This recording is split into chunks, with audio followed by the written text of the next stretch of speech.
At magandang umaga pa.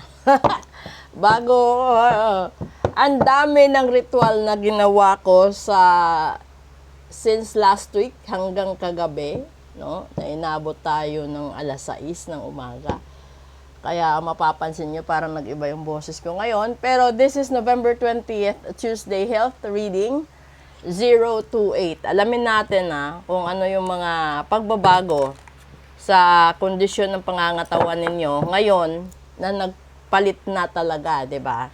So, alam niyo na lahat ng cardinal signs at lahat ng fixed signs, kung deserve nyo ang good karma, then you will enjoy the changes, 'di ba? Pero kung kahit fixed signs kayo or cardinal signs kayo at hindi maganda ang last 10 years na ginawa ninyo, babalikan kayo ni bad karma. So, hindi lahat ng sinasabi sa videos na nakikita ninyo na kung ibig sabihin cardinal signs ka is you will receive a lot of blessings. No. Dahil andyan pa din magiging medium or magiging ano pa din si karma. Kasi if fixed signs ka or cardinal signs ka, halimbawa, ang cardinal signs is Aries, Cancer, Capricorn, and Libra. 'Di ba? So, kung yan, magkakaroon sila ng mga desisyon sa buhay at nakagawa sila ng maganda sa buhay-buhay nila, magkakaroon din sila ng napakaganda din resulta. Pero, kung hindi rin naman maganda yung history nila for the past 10 years, halimbawa, nanloko ka ng kapwa mo, nanggancho ka, nakasakit ka sa kapwa mo, titimbangin yan ni karma. And then kung sakali na mas marami yung kabutihan kaysa kasamaan, then you will receive good karma. Pero kung nahuli ni karma na mas marami ang negative for the past 10 years of your life, then you will remain on a bad karma that will be on 16 to 20 years. 'Di ba? So, magkakaiba. Yung ano naman, yung mga other signs na hindi nabanggit, aside from the fixed signs and the cardinal signs, ang pakatandaan nyo lang po, yung takbo ng buhay nyo up and down. No? Dito kayo makakaranas ng mga unexpected incidents or health issues sa buhay po ninyo. At kuha muna tayo dito. Okay? O, di ba lumabas talaga? This is the fire sign. And yung fire sign kasi has a, adjust ko lang yung ilaw para makita niyo yung card.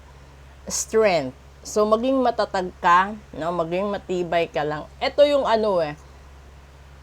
pilit mong lakasan ang loob mo kung nandun ka sa stage na nagkakasakit ka ngayon.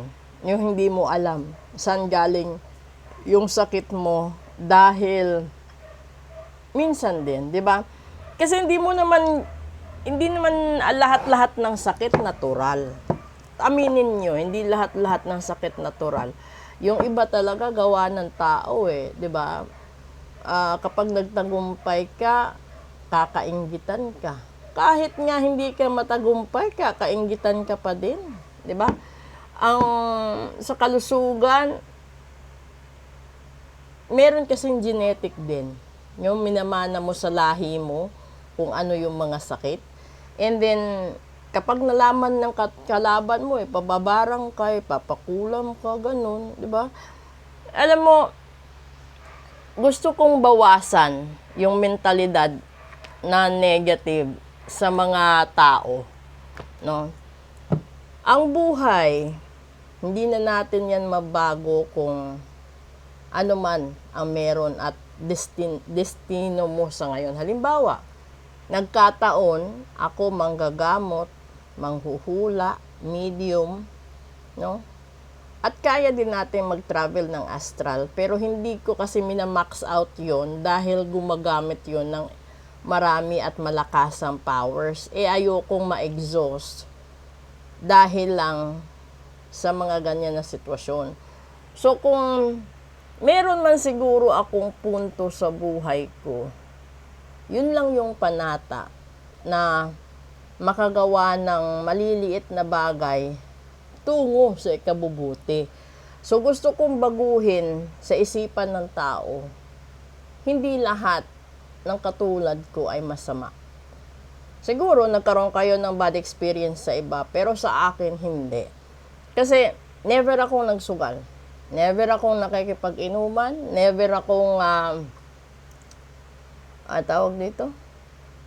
Wala kasi akong sugal eh. Never akong na-raise na marunong sa sugal. Never akong na-raise na umiinom ng alak, ng beer, ng kung ano-ano sa mga ganon na side. Kasi I was raised on a conservative side of family sa kapanahunan namin.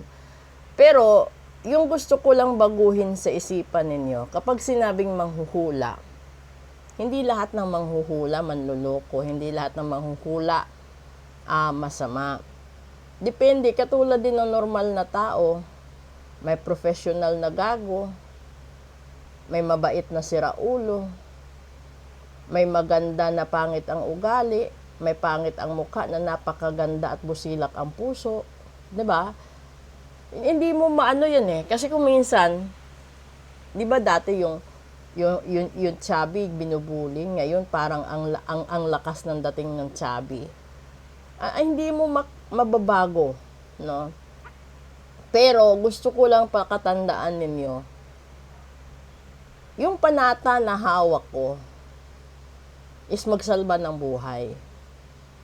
Kahit ano man yung sabihin ninyo, sabihin nyo na ang gusto nyo sabihin, pero walang masama sa magsalba ng buhay kaysa pumatay.